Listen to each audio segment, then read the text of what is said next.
कभी कभी यूं ही अकेले बैठने का मन करता है ना, किन्हीं यादों में गुम, बस खुद के साथ वक्त बिताने का मन करता है। कभी कभी खुद के साथ बातें करने का मन भी करता है ना। मुझे खुद से बातें करना बहुत पसंद है, पर इससे भी ज्यादा पसंद है किस्से सुनाना। कहानियां सुनने में जितना जितना मजा आता है, उससे कई ज्यादा कहानियां सुनाने में मजा आता है मुझे। आज मैं आपको एक ऐसी ही कहानी सुनाना चाहूंगी जो मेरे एक दोस्त ने लिखी है। नादान सवाल कहता है वो इसे। उम्मीद है ये कहानी आपको पसंद आए। नादान सवाल। अब्बा मैं कहाँ से आई? 6 साल की छोटी सी हया का एक छोटा सा सवाल ही था बस, पर इस छोटे से सवाल का जवाब दे पाना आसान ना था मेरे लिए।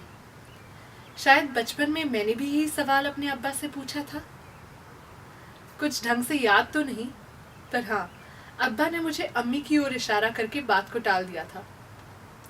एक तरह से देखा जाए तो उन्होंने मेरी बात का जवाब भी दे दिया, और शायद नहीं भी दिया था। नासमझ सा मैं अम्मी के पास दौड़ता सा चला गया और यही सवाल उनसे पूछने लगा कि अम्मी मैं कहाँ से आया। काश मुझे याद होता कि अम्मी ने मुझे क्या कहा था। जो याद होता तो हया को मैं भी कुछ जवाब दे पाता। परियों के देश से, वो दूर चांद तारों से अल्लाह का तोहफा बनकर लेटर बॉक्स में लिपटी इस तरह के किस्सों से उसे बहलाने का मन ना हुआ। तो कुछ सोचकर मैंने कहा, आपको जानना है आप कहाँ से आई हैं?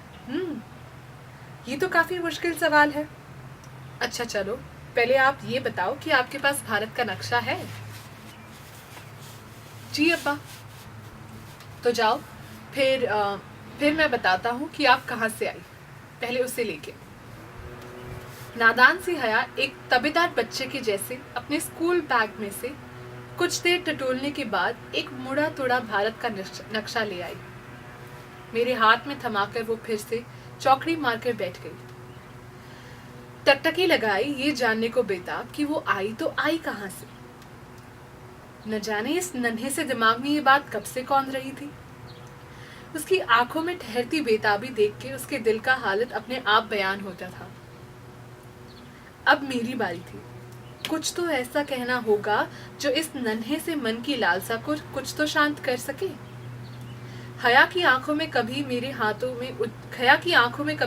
में उछलती कूदती कलम को देखती, तो कभी भारत के उस नक्शे पे दौड़ने लगती, और देर न करते हुए मैं नक्शे के उत्तरी भाग में एक निशान बनाने लगा, और फिर हया की हैरान निगाहों को देखकर मुस्कुराने लगा। आप यहाँ से आई हैं। ये क्या है अब्बा? ये कौन सी जगह है? बेसब्र सी हया को कुछ समझ नहीं आ रहा था। अपनी मासूम सी आंखों से झांकती उस जिज्ञासा से जैसे वो मेरे दिल को चीर उसमें छुपे सारे राज जान लेना चाहती थी। यूं तो आतिशी रफ्तार से गुजरते हुए दिन और बूढ़े होते हुए बालों को मद्देनजर रखते हुए मुझे हया के सवालों का आराम से जवाब दे देना चाहिए था, पर न जाने क्यों मुझे इस बचपन भरे खेल में बड़ा मजा आ रहा था। बताओ भी ना अब्बा, हया इस बार थोड़ा खींचते हुए पूछी। ये दिल है हिंदुस्तान का, दिल्ली, वो जगह जहां मैं आपकी अम्मी से पहली बार मिला। पर अब्बा, आपने तो कहा था कि अम्मी मेरे मिलने से पहले ही कहीं चली गई, तो फिर मैं यहाँ कहाँ से आई? हया टपाक से बोल पड़ी। एक ही सांस में सब कह देना, एक ही सांस में सब जान लेना, बचपन और बुढ़ापे में शायद यही एक अंतर है। एक ओर बेसब्री की लहरें उफान मचाती, तो दूसरी ओर ढलती जिंदगी की शांत रातों में यही लहरें सागर के तट से लिपटती जाती हैं। हया ऐसा सवाल भी कर बैठेगी, इस बात से अब तक बेखबर था मैं। कहाँ मैं इस खेल का मजा लूटने लगा था, और कहाँ उसने एक ऐसी रग पे हाथ रख दिया जिसका जिक्र भर से मैं कांप उठा था। आखिर क्या हुआ होगा जो हया के अब्बा उसके सवालों का जवाब नहीं दे पा रहे हैं? ये जानने के लिए हमें कहानी के अगले भाग तक का इंतजार करना पड़ेगा। थी कहानी। उम्मीद है आपको ये कहानी अब तक पसंद आई हो। धन्यवाद।